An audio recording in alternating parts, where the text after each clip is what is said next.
Assisted suicide is easily one of our country's most controversial issues, with only 5 states in the US that have legalized this practice.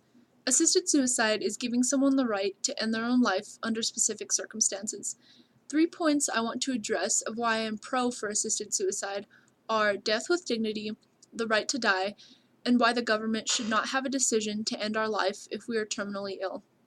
With these 3 points in elaboration, I wish to persuade you to side with me on how assisted suicide should be completely legal in the United States. The first point I wanted to get into is death with dignity. Death with dignity, quote, allows terminally ill adults to voluntarily request and receive a prescription medication to hasten their death. Death with dignity avoids unnecessary suffering at the end of someone's life. When somebody is dying, their happiness as well as who they are and their dignity slowly drifts from them as they are aware they will be at peace soon. The point of death with dignity is to give someone a happy death, and this prevents drawing out the sadness and the pain not only for that person who is terminally ill, but for their families as well. A picture I wanted to share with you that I feel represents this portion of my speech, Death with Dignity, is this hand that is grasping a lifeline, and on the wrist it says, "Give me liberty in my death."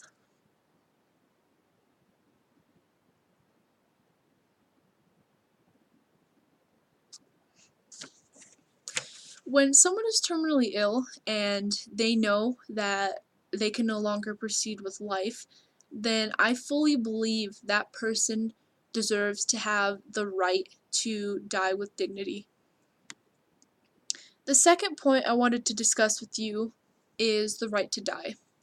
Quote, "The right to die is a concept based on the belief that a human being is entitled to their own life, or to end their own life, or to undergo voluntary euthanasia." The second picture I wanted to show you is a little cartoon strip that relates to this portion of my speech, the right to die. Right here we have a man smoking a cigarette, and he is holding a sign that says "Smokers' Rights." And right here we have another man, an older man, holding a sign that says "Right to Die."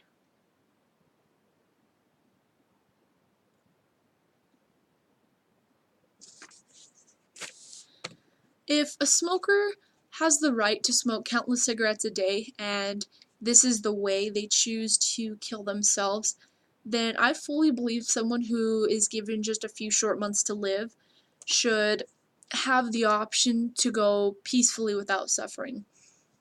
Things such as smoking and alcohol and many other substances are pleasurable ways that people use to cope with everyday struggles that can eventually kill them.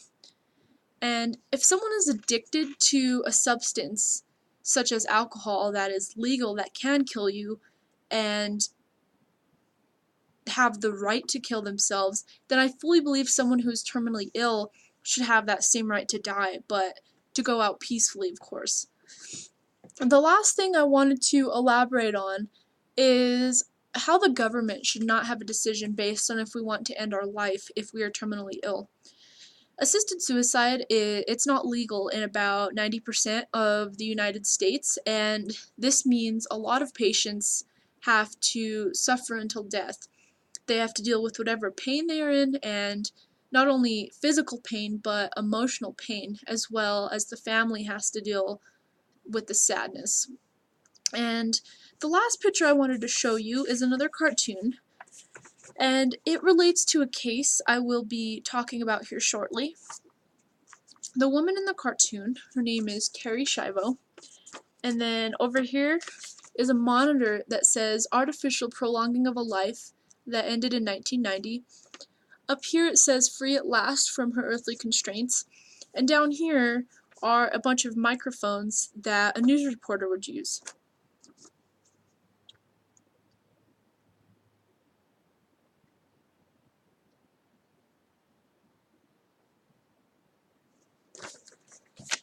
Like I said, the woman's name is Terry Schiavo, and this is a case that happened in 1990, and at this time she had a heart attack when she was only 26 years old. This left her with severe brain damage, and it put her in a vegetative state. After 4 years of continuous therapy, her doctor said that there was no hope for her to regain memory and the parts of her brain that were damaged.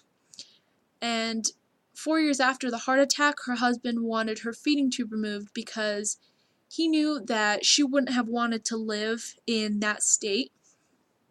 And since Terry didn't write a will, there wasn't a living will to express her wishes, and at this point it was up to the state courts to decide Terry's fate. This was a national case, and this case lasted over 15 years, and it was debated in the courts whether or not her feeding tube should be removed or if that was considered unethical. Finally, on March 31st, 2005, she passed away having her feeding tube removed 13 days previously. This was the largest right-to-die case that the United States courts have ever been involved with.